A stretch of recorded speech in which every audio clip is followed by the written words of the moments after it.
Namo tassa bhagavato arahato samma sambuddhassa.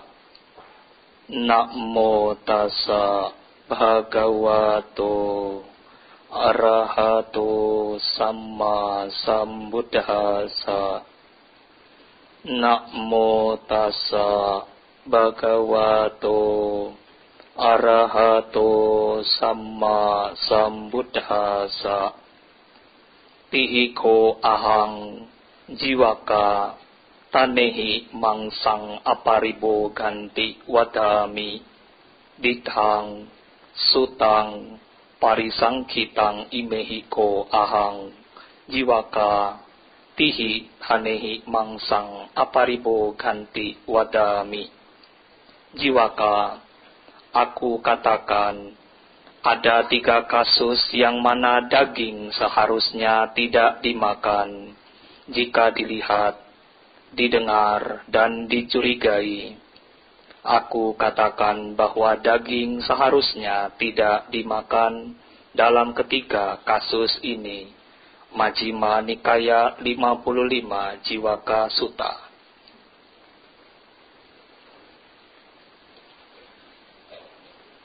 Kepada para rama-ramani, pimpinan puja bakti yang saya hormati, kepada Bapak Ibu sekalian, saudara-saudari yang berbahagia, pada kesempatan pagi hari ini kita kembali berkumpul di wihara kita yang kita cintai, yang kita banggai, adalah di Wihara Jakarta Dhammacakka Jaya. Tentu pada hari ini Bapak Ibu sekalian, kita akan membahas tentang yang namanya pandangan Buddhis Theravada tentang makan daging.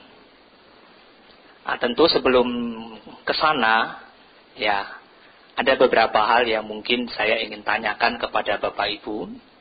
Masih semangat atau tidak? Dan pertanyaan yang kedua, bagaimana kabarnya? Dari mana bisa tahu baik? Tentu harus ada alasan. Baik karena bisa datang kemari. Kalau tidak baik, pasti sedang di rumah? Belum tentu. Bisa saja di rumah. Nah, Bapak Ibu sekalian, tentu kebahagiaan kesehatan ini bisa datang dari pikiran yang baik, pikiran yang positif. Ya, pikiran yang baik, pikiran yang positif ini akan mendatangkan yang namanya kebahagiaan. Selain bahagia, apa Bapak Ibu? Efek dari punya pikiran yang jernih, pikiran yang baik. Ada yang tahu? Makannya menjadi lebih selera. Tidurnya lebih nyenyak. Meskipun makannya Senin Kemis, yang penting kenyang. Nah, Bapak Ibu sekalian, bicara soal makan, hari ini kita akan membahas soal makanan. Karena nanti setelah selesai puja bakti, pasti semua lapar, langsung makan. Jadi tema kita tepat tentang makan. Nah, Bapak Ibu sekalian, terkait dengan soal makan daging, kita akan mengkupas tanpa harus menyinggung di luar mazhab Theravada.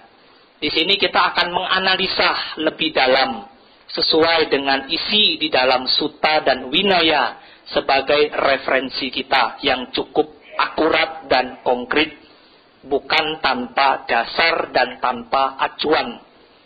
Bapak Ibu sekalian, banyak orang beranggapan bahwa dengan orang yang makan daging adalah orang-orang yang ternodai, orang-orang yang tidak suci, orang-orang yang tidak bersih. Sedangkan mereka, orang-orang yang bervegetarian, menganggap dirinya adalah suci dan bersih dan juga murni. Sehingga dari dua pandangan ini muncullah yang namanya konflik. konflik ini berkepanjangan Bapak Ibu, bukan di dunia sekarang saja.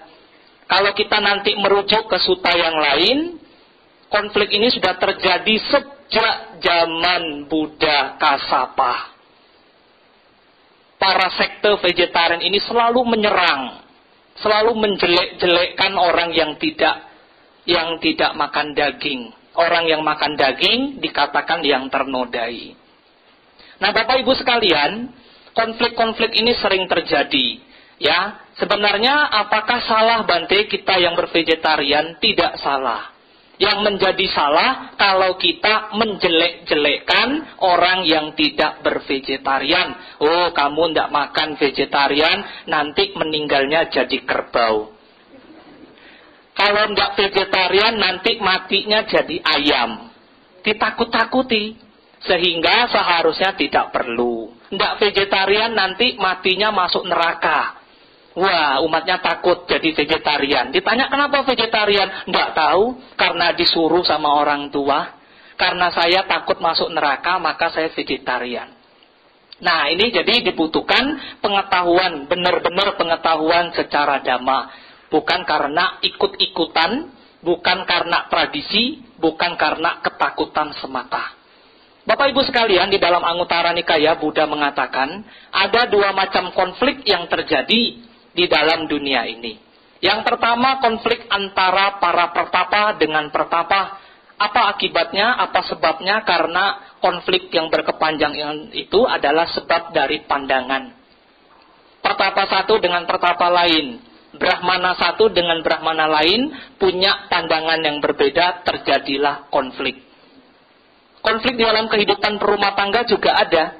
Karena apa? Karena keinginan. Salah satunya ingin memaksakan orang untuk tidak makan daging, menghujat, menyerang sehingga terjadi konflik. Salah satunya. Bapak Ibu sekalian, sekarang Bante ingin bertanya. Bapak Ibu semangat ya. Nah, sekarang saya ingin bertanya, kira-kira orang yang makan tahu dan tempe itu bisa kena darah tinggi atau tidak? Bisa? Tentu bisa. Apa alasannya? Karena kalau makannya tempe melulu, atau makan tahu melulu, ya para ibu-ibu kalau saji makanan untuk suami, bapak-bapak wajar kalau marah. Loh kok masakannya itu tempe melulu ya? Tahu melulu, tidak ada sayur lain ya, itu darah tinggi. Yang darah tinggi menyebabkan darah tinggi bukan karena tahu dan tempe, karena melulunya itu yang menjadi darah tinggi. Ya, melulu itu ya yang jadi masalah itu. Kenapa tidak ada menu yang lain? Tetapi sebaliknya, orang-orang yang punya darah tinggi, Bante mau tanya, kalau makan soto, ya, kira-kira kena darah tinggi atau tidak Bapak Ibu? Tidak. Loh kenapa tidak Bante?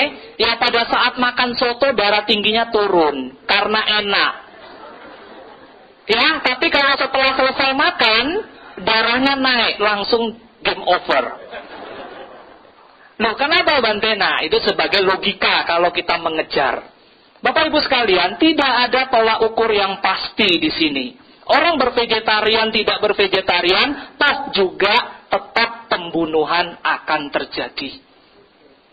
Nah itulah Bapak Ibu sekalian sebagai pandangan umum kita kalau ingin mengejar logika.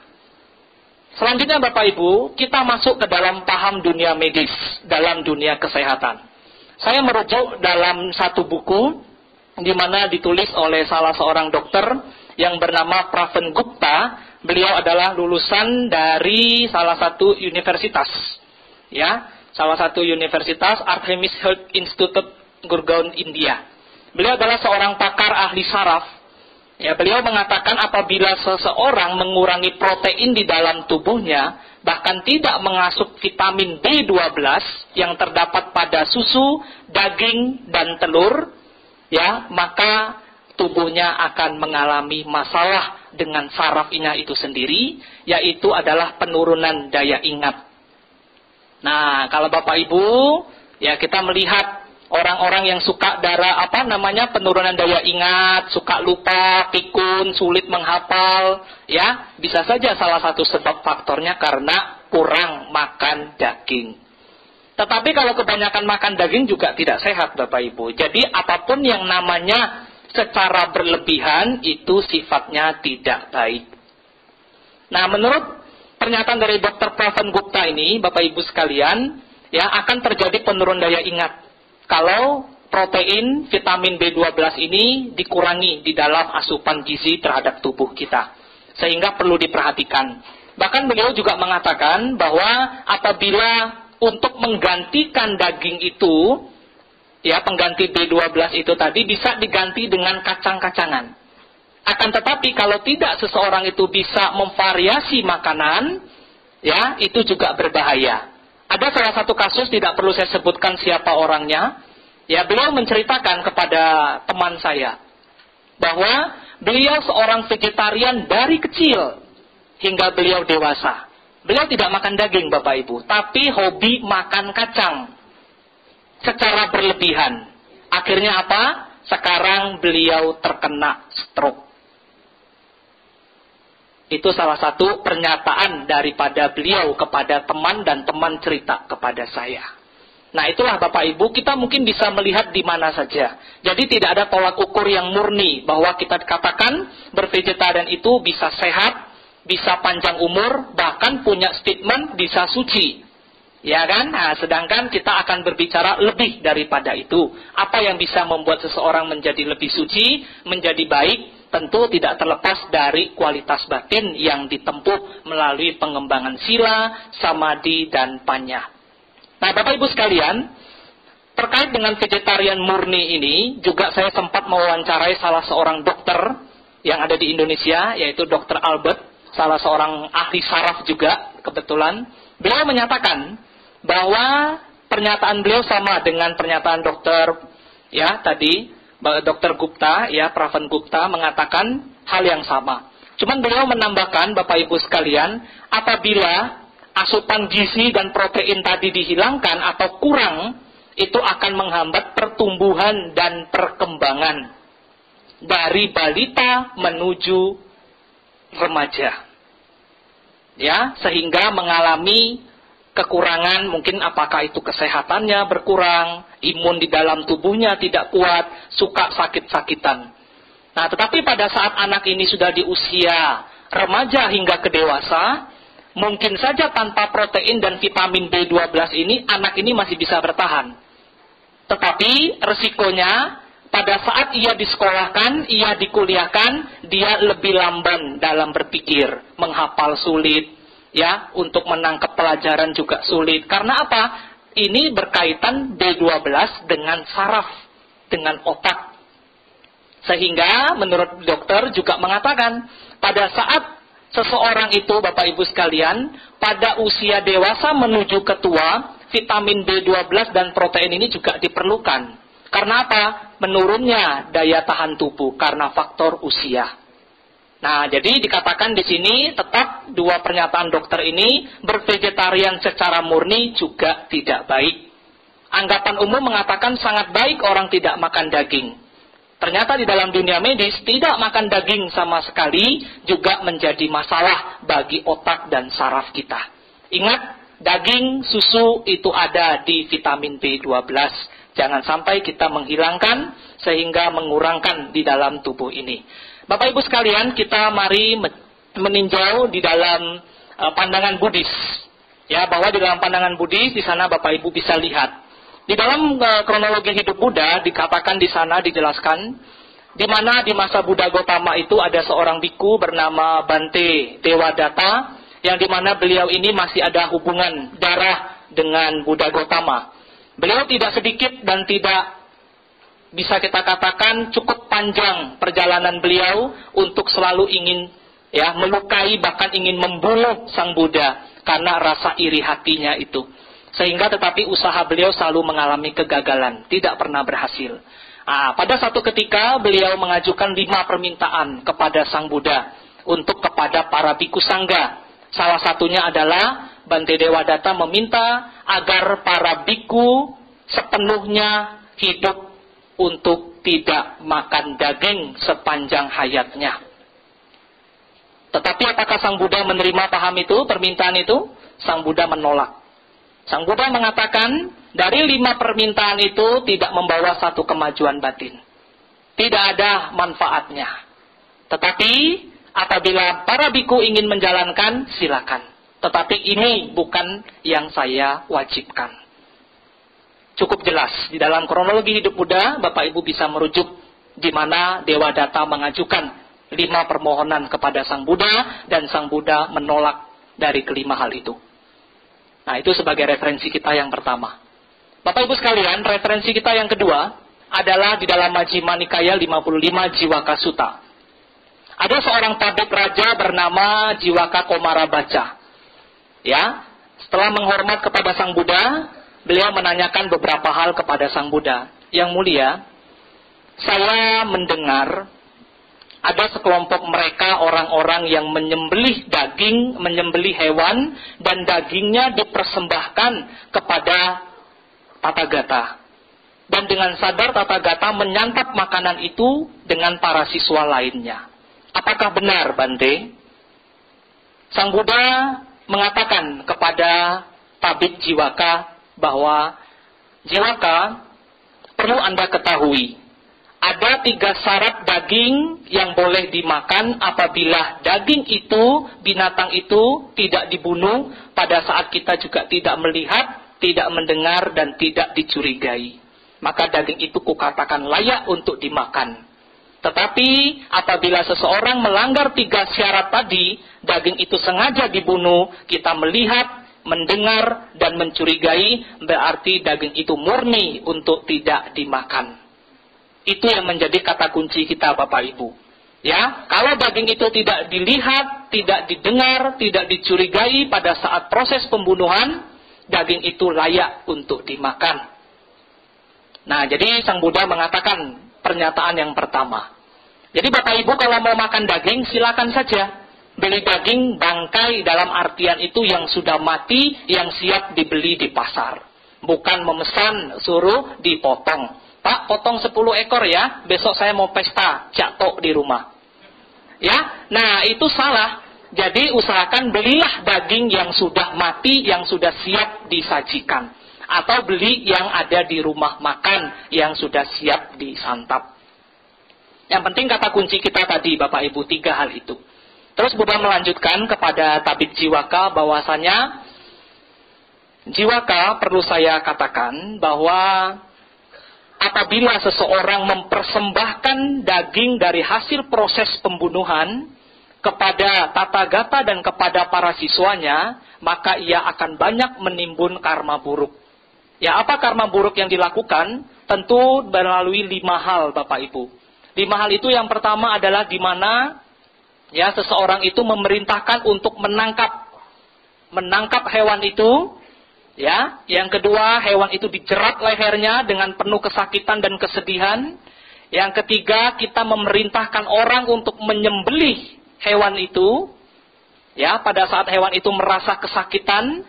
Dan yang keempat adalah di mana daging itu dipersembahkan kepada Sang Buddha dan kepada para siswanya dengan sengaja.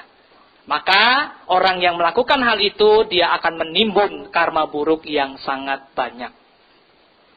Nah, itu Bapak Ibu sekalian, tentu dari hal itu kita perlu mengetahui ada beberapa hal bahwa daging itu boleh dimakan ataupun tidak boleh dimakan.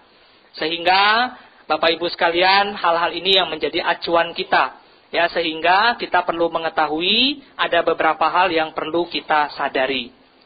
Ya, jadi mau makan daging, tidak mau makan daging, itu menjadi pilihan kita semua. Ya, nah selanjutnya Bapak Ibu sekalian kita bisa melihat di sana di dalam Sutta Nipata 2, ya syair atau kelompok kedua. Di sana di mana ada seorang pertapa sekte luar juga sama bertemu dengan Buddha Kassapa pada saat itu. Si sekte di luar yang bervegetarian ini dia mencela dan mencaci Buddha Kassapa bahwa dia adalah orang yang ternodai dengan makan daging. Buddha Kassapa menerangkan kepada si pertapa sekte luar ini bahwa orang yang ternodai adalah orang-orang yang melanggar moralitas.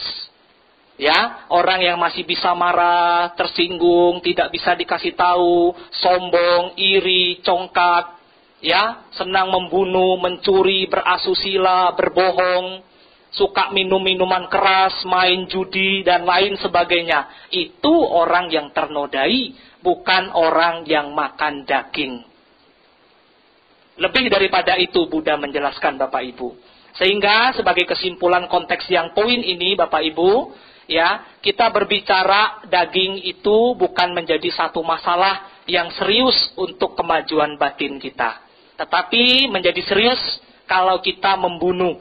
Nah, maka dikatakan di dalam Anguttara Nikaya bahwa pembunuhan apabila dilakukan dengan sengaja ada 4 jenis manusia. Manusia yang pertama salah satunya adalah ia gemar menyiksa makhluk lain. Dia memerintahkan orang lain untuk menyembelih kambing, menyembelih kerbau, menyembelih sapi, menyembelih ayam, menyembelih babi, dan lain sebagainya. Sehingga ia menekuninya, maka karma buruk yang diperoleh jauh lebih besar ketimbang dari orang yang makan daging tanpa melanggar 3 kasus ini. Nah, Bapak Ibu sekalian, tentu yang kedua di sini adalah dikatakan bahwa kenapa Buddha, ada beberapa alasan Sang Buddha mengizinkan kita untuk makan daging. Yang pertama adalah kama, ya, tidak ada terjadi kama langsung dari proses pembunuhan. Nah, telah saya katakan tadi ada 4 jenis manusia. Kalau kita melakukan pembunuhan dengan tangan kita sendiri, maka kita sudah melakukan tindakan pembunuhan. Nah, perlu diketahui Bapak Ibu, syarat-syarat pembunuhan terjadi apabila kita harus menempatkan cetana yang pertama. Ada niat atau tidak? Pertama, kalau Bapak Ibu sudah ada niat, ya. Yang kedua, ada makhluknya, ada usaha untuk menangkap, menyembelih, makhluk itu mati, pembunuhan terjadi. Maka daging itu sudah layak untuk tidak dimakan. Nah, sehingga dikatakan di sana bahwa sebenarnya daging itu layak dimakan. Sekali lagi kembali kepada pernyataan Sang Buddha bahwa daging itu layak dimakan kalau tidak ada pelanggaran dari 3 syarat yang telah diutarakan.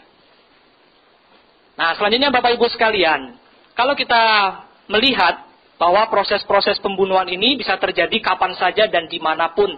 Sehingga kita perlu waspada, sehingga Bapak Ibu kalau ingin makan daging, ya, perlu diperhatikan. Jangan karena mikir perutnya lapar, pengen makan seafood, pesen dah, itu kepitingnya 3 ekor. Ya, saya mau cari ikan mati, mana ada ikan yang mati? Ikan semua masih seger. Ya, kalau makan di restoran, pasti harus melalui proses pembunuhan. Sehingga lebih baik, lebih aman, makan saja apa yang ada. Santuti merasa puas dengan apa yang dimiliki. Ya, kalau ada kangkung, ya makan kangkung. Ya, kalau adanya tempe, ya makan tempe. Nggak ada Bante mau pesen pecel lele. Nggak ada lelenya, ya geprek mati, ya nggak apa-apa dimakan. Juga namanya pengen makan. Tetap ya itu Bapak Ibu sekalian, kalau kita makan lele, ya juga pasti makan yang masih hidup. Harus dibunuh dulu, baru dimakan. Ya, sekali lagi kembali ke 3 syarat yang utama. Nah, Bapak Ibu sekalian, tentu yang selanjutnya kita bisa melihat, ya, orang-orang yang senang membunuh, ya, dia menangkap, menjagal. Nah, terkait dengan hal ini, Bapak Ibu pernah dengar kisah si Cunda penjagal babi, ya? Nah, ini ada satu kisah di zaman Sang Buddha. Si Cunda penjagal babi ini senang menjagal babi seumur hidupnya. Nah, pada saat ia menjelang ajal untuk mati, ada sekelompok biku yang melintas di depan rumah Cunda. Ia mendengar di rumah Cunda itu kok sering terdengar suara jeritan babi. Wah, si para biku ini berpikir orderannya lagi banyak ini kayaknya. Ternyata bertemu dengan Sang Buddha, bertanya. Sang Buddha dengan mata batin melihat, wah ini si Cunda sedang ya meronta seperti babi yang dijagal karena sedang melihat perilaku yang sudah dilakukan sebelumnya. Ya, jadi dia sudah menjelang kematian itu, dia teringat dengan kondisi pikiran yang sangat dominan karena ia sering menjagal babi, maka kelakuannya seperti babi yang sedang disembelih. Nah, itu yang pertama. Kisah yang kedua di dalam Jataka, Bapak Ibu sekalian, seseorang yang hobi membunuh makhluk hidup, ya, di sini dikatakan ada cerita seekor kambing. Seekor kambing yang tertawa juga kadang menangis. Seorang Brahmana ini ingin menyembelih kambing, kambing ini tiba-tiba tertawa. Mungkin kalau ditanya kok kambing bisa tertawa sih Bante, apalagi menangis. Aneh ya, tetapi di dalam cerita Jataka demikian. Nah, si Brahmana ini bertanya Bapak Ibu kepada si kambing, kenapa Anda menangis? Saya menangis karena saya kasihan melihat Anda. Setelah Anda meninggal nanti, Anda akan seperti saya untuk disembelih oleh orang lain. Ya, kenapa Anda ketawa? Saya ketawa karena ini kelahiran saya yang sudah ke-499 kali. Dan hari ini genap menjadi 500 kali kelahiran saya, utang saya sudah lunas. Sekarang giliran Anda yang harus jadi kambing, nanti disembelih lagi. Wah, takutnya luar biasa Brahmana ini. Ya sudah, kamu lepas, tidak saya bunuh. Bagaimanapun saya lepas, kamu juga tetap bakal mati jadi kambing. Disembelih lagi. Ya, akhirnya kambing ini senang dilepasin. Akhirnya ke ujung jurang gunung, dia makan pohon, makan daun. Ada halilintar menghantam gunung, batunya jatuh, nimpa kepala kambing, kepalanya putus. Akhirnya kambing itu pun harus mati. Nah, itu sebagai salah satu cerita, acuan kita Bapak Ibu, jangan dengan tangan kita sendiri membunuh, apalagi menyuruh orang lain untuk membunuh. Kalau ingin makan daging, ya makan saja bangkai yang sudah siap disajikan. Bukan dari hasil membunuh. Ya, bangkai dalam artian bangkai di sini masih seger ya, bukan bangkai busuk. Tapi bangkai yang masih segar, yang sudah siap dimasak. Selanjutnya Bapak Ibu, poin yang kedua dikatakan di sana bahwa vegetarian tidak sesuai dengan pola hidup biku Buddhis. Apa alasannya Bapak Ibu sekalian? Kita mengetahui di dalam tradisi Theravada, para biku ini menjalankan tradisi para Buddha, yaitu hidup dengan cara berpindah patah. Ya, makan itu berkeliling dari satu rumah ke rumahnya lain, ke rumah yang lain untuk menerima dana makanan. Dan umat menjatuhkan makanan ke dalam bowl atau ke dalam patah. Ya, jadi para biku tradisinya semacam itu. Baik Bapak Ibu ke Thailand, kemana saja, ke negara Buddhis akan menemukan hal itu. Nah, sehingga itu tradisi para biku-biku Buddhis. Selanjutnya adalah bagaimana kalau para biku tidak berpindah patah, Bapak Ibu datang seperti hari ini. Ya, berdana makanan ke wihara, atau mengundang bantenya ke rumah makan, ya, atau Bapak Ibu bawa sayur mentah, daging mentah, masak di wihara, silakan. Tidak mengapa. Ya, itu cara-caranya semacam itu. Ya, kalau seandainya para biku itu susah dilayani, cerewet, nggak bisa disokong, lama-lama ditinggal sama umatnya. Betul apa salah Bapak Ibu? Misalkan Bante Ugaseno lah, tidak usah yang lain. Wah, Bante Ugaseno, misalkan ada ibu-ibu yang nganter makanan. Nganter daging. Nganter sioba. Bante tidak makan sioba loh Bu. Ini bawa pulang saja, saya tidak mau makan. Tidak enak, saya vegetarian. Kira-kira perasaan Bapak Ibu sakit tidak? Saya menolak mentah-mentah makanan Bapak Ibu. Saya makan sayur. Saya tidak boleh makan daging. Tentu yang kita hargai di sini adalah perasaan umat. Bapak Ibu masak pakai hati? Pakai perasaan ya Bapak Ibu ya? Beli makanan pakai uang atau pakai daun? Tentu semua ada pengorbanan. Sehingga di sini terkait dengan masalah itu, Sang Buddha mengeluarkan peraturan di mana ada kasus yang terjadi. Di dalam Pacittiya 39, di dalam Winaya. Para biku tidak boleh meminta apapun kepada umat, apa itu pun makanan ataupun minuman, kecuali kalau biku itu sedang sakit. Apa yang boleh diminta pada saat sakit? Sang Buddha mengatakan adalah susu, daging, dan ikan. Sangat jelas bahwa Sang Buddha dan para biku pun makan daging. Ya, ini di dalam Pacittiya 39 di dalam Winaya Pitaka. Bapak Ibu boleh merujuk suta-suta yang sudah saya sebutkan tadi. Ya. Nah, Bapak Ibu sekalian, Di dalam satu kisah ini ada 10 jenis daging, Bapak Ibu bisa baca di BD ya. Salah satunya adalah daging manusia yang tidak diperbolehkan untuk dimakan. Ini juga ada sejarahnya. Sejarahnya apa, Bapak Ibu sekalian? Pada satu cerita di kisah yang lampau di zaman Buddha Gotama, ada seorang biku yang sedang sakit. Sedang sakit, kembali ke Pacitya 39 tadi, apa yang harus menjadi obatnya? Seorang upasika ini bertanya kepada si Bante tadi. Bante sakit. Kira-kira apa Bante yang bisa saya persembahkan obat untuk Bante?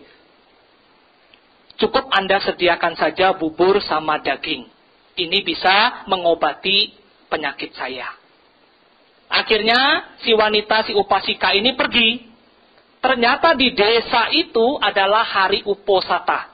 Seperti hari ini. Jadi semua pedagang tidak ada yang jual daging. Semua sedang puasa. Ya, tidak ada pembunuhan terjadi. Akhirnya si wanita ini ternyata mau tidak mau memotong dagingnya sendiri. Dimasaklah dengan bubur.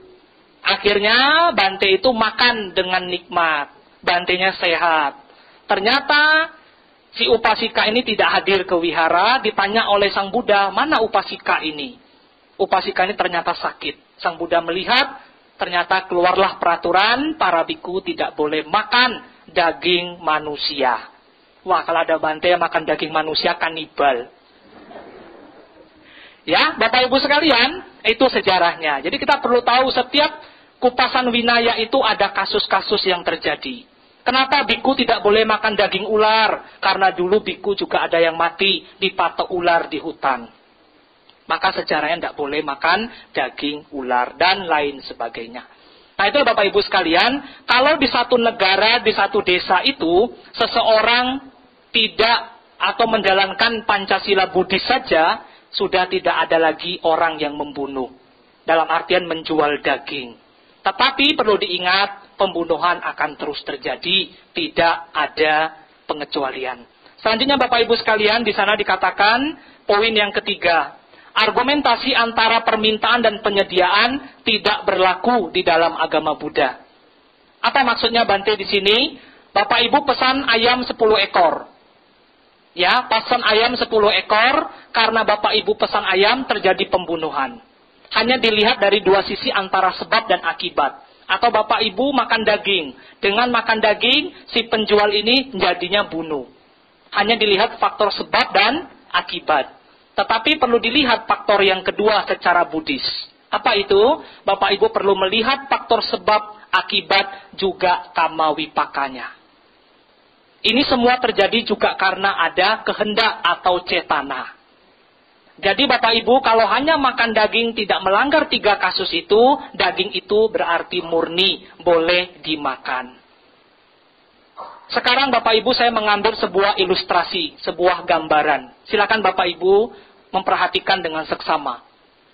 Seandainya, kalau orang yang hanya makan daging tanpa melanggar 3 syarat dikatakan sebagai pembunuh atas kematian hewan lain, kira-kira bijaksana ataukah tidak? Bijaksana atau tidak? Masih bingung, mari kita kupas. Bapak Ibu sekalian, Bapak Ibu yang punya motor angkat tangan. Di Dhamacaka ini tidak punya motor, berarti hebat, mobil semua. Yang punya mobil, yang punya motor.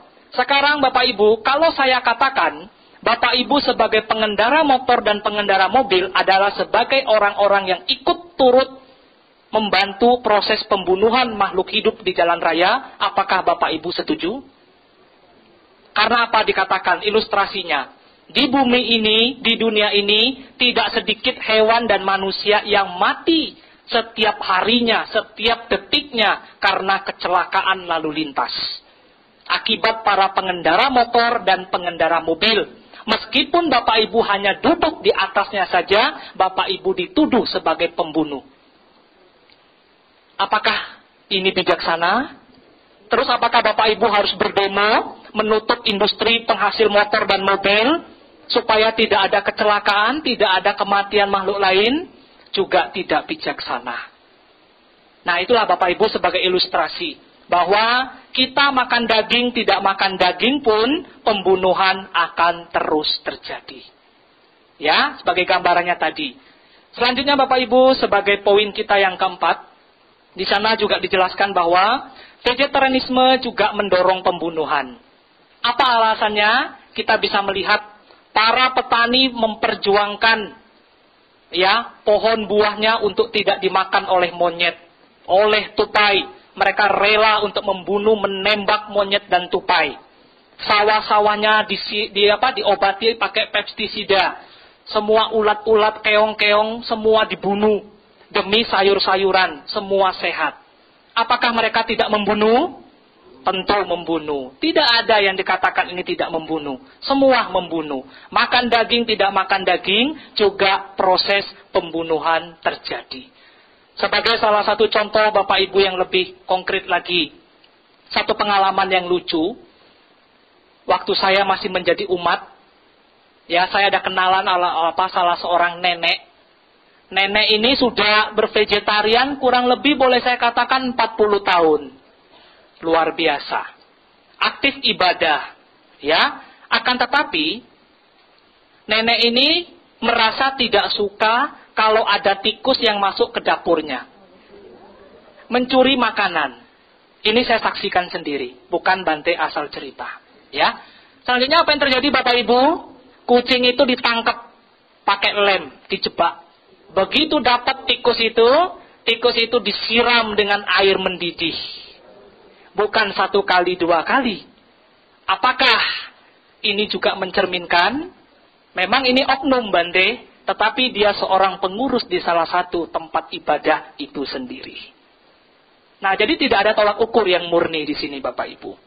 Ya, selanjutnya, orang-orang yang bervegetarian juga mereka menggunakan dompet kulit, tali pinggang kulit, topi kulit. Apa yang tidak kulit? Sepatu kulit, sendal kulit. Toh juga mereka mencintai yang namanya binatang, hewan-hewan. Nah, Bapak Ibu sekalian, ada hal yang lebih lucu lagi. Terkadang-kadang kita perlu mengupas.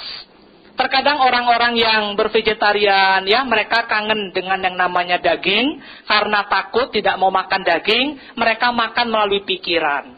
Apa artinya? Menciptakan daging palsu dari pikirannya. Pengen makan sate, buat sate palsu. Pengen makan udang, buat udang palsu. Semua serba palsu. Yo kok enak yo makan yang palsu-palsu. Hidup jangan dalam kepalsuan Bapak Ibu. Hidup itu jujur-jujur saja. Kalau mau makan daging ya makan. Asalkan tadi tidak melanggar dari 3 syarat. Nah, ini juga pengalaman saya, perlu saya ceritakan. Bapak Ibu sekalian, saya dulu pernah aktif di salah satu sekte lain menjadi seorang samanera. Ya, pada saat saya lepas, ya saya kembali ke Theravada, saya menjadi samanera di Theravada. Waktu itu saya mengikuti satu perlombaan di Jakarta. Saya bertemu dengan teman-teman lama saya, duduk satu meja makan bareng. Ya, kita bercanda, kita guyon. Dia mengatakan, samanera, kamu masuk ke Theravada itu cuma pengen makan daging tok. Saya hanya tertawa, tergeli. Hanya saya mengatakan tidak apa-apa kok. Ketimbang Anda makan daging umpet-umpetan. Ya, karena apa? Ya dulu sama-sama makan daging sembunyi-sembunyi. Suruh anak wihara beli daging, makannya di gudang. Ya karena apa? Karena kangen pengen makan daging. Iya kan? Jadi jangan menjadi orang yang munafik. Kalau memang makan daging silakan. Asalkan tadi jangan menyerang orang lain yang tidak bervegetarian. Nah, itu sebagai pengalaman saya Bapak Ibu. Tetapi ini semua logika. Sesuai dengan Sutta dan Vinaya. Selanjutnya, poin yang terakhir. Binatang juga akan tetap terbunuh meskipun semua orang bervegetarian. Apa sebab Bapak Ibu? Karena tingkat populasi hewan jauh lebih tinggi kelahirannya ketimbang manusia. Ibu-ibu kalau lahir anak 1 apa selusin? Pasti lahir 1, paling kembar ya 2. Tapi kalau kucing di Dhammacakka, begitu beranak bisa 10, bisa 4. Maka dikatakan kucing-kucing di Dhammacakka ini adalah satu keluarga yang bahagia. tidak kekurangan makan. Mau makan ikan ada. Nah, maka saya katakan, walaupun semua orang bervegetarian, tetap pembunuhan akan terjadi. Ya, tidak ada tolak ukur yang jelas di sini.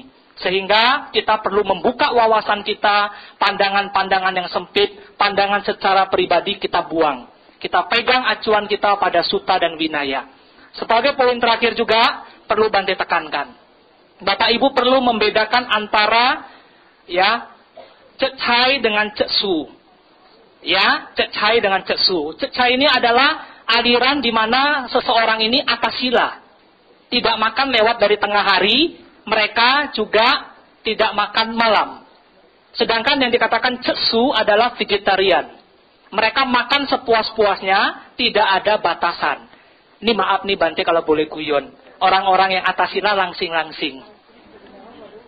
Ya, nah Bapak Ibu sekalian, kalau kita ingin melirik di dalam satu sejarah perkembangan agama Buddha di Tiongkok, saya pernah membaca pada saat pemimpin seorang raja, kalau tidak salah Kaisar Liang Wuti, pada saat beliau memimpin kerajaan Tiongkok pada saat itu agama Buddha masuk ke sana, ya agama Buddha harus bervegetarian. Karena apa? Beliau sendiri bervegetarian.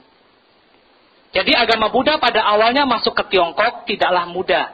Mereka harus membaur dengan tradisi setempat. Sehingga itu banyak salah satu faktor-faktor lainnya tradisi vegetarian muncul. Dan sebagai poin yang terakhir Bapak Ibu, ya boleh saya katakan mereka adalah cacai, kalau kita ini adalah ciak cincai. Ya, cincai ciak, saya pinjam bahasa Hokkiannya, sembarang makan, yang penting tidak membunuh. Mau makan apa? Sate yo makan. Ya, mereka cacai, kalau kita cak cincai. Ya, mau makan apa saja yo silakan. Yang penting jangan membunuh. Ya, sebagai kesimpulan Bapak Ibu, ya di sini Sang Buddha mengatakan bahwa bervegetarian tidak bervegetarian itu adalah pilihan hidup seseorang. Tidak sepatutnya orang yang bervegetarian menyerang, menjustifikasi orang yang tidak bervegetarian sebagai orang yang terkotori, orang yang ternodai, sehingga mereka membanggakan diri sebagai orang yang suci. Sekali lagi Buddha mengatakan orang ingin menjadi suci, ingin menjadi bersih, datang dari pikiran yang murni, ucapan yang murni, perbuatan yang murni. Apa itu? Menjalankan sila, mengembangkan meditasi, dan berlaku bijaksana di dalam hidup. Sehingga orang itu akan hidup menjadi orang yang bersih. Dan kita kembali lagi, sebagai pokok utama, daging boleh dikonsumsi. Kita merujuk kepada Majjhima Nikaya 55 Jiwaka Sutta, 3 syarat daging boleh dimakan. Apabila itu tidak dilihat, tidak didengar, juga tidak dicurigai, maka daging itu murni untuk dimakan. Sekian dan terima kasih. Semoga Bapak Ibu menjadi umat Buddha yang selalu belajar Dhamma dengan aktif dan maju di dalam Dhamma. Sekian dan terima kasih. Sotihotu Namo Buddhaya.